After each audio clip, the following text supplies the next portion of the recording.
কেরানীগঞ্জে বুড়িগঙ্গার তীরে সাবেক প্রতিমন্ত্রী নসরুল হামিদ বিপুর বাংলো বাড়ি উচ্ছেদ করেছে বাংলাদেশ অভ্যন্তরীণ নৌ পরিবহন কর্তৃপক্ষ বিআইডব্লিউটিএ।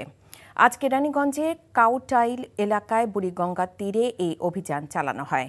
এ সময় প্রায় 2 একর জায়গা দখল করে গড়ে তোলা বাংলো বাড়ির সীমানা প্রাচীর ও ভেতরের ভবন ভেঙে ফেলা হয়। এছাড়া 3টি দোতলা ভবন, বেশ কয়েকটি টং দোকান ও কিছু গাছপালা উপড়ে ফেলা হয়।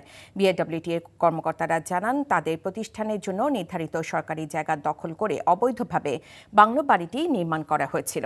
দীর্ঘদিন ধরে এটি নদীর স্বাভাবিক প্রবাহে বাধা সৃষ্টি করছিল।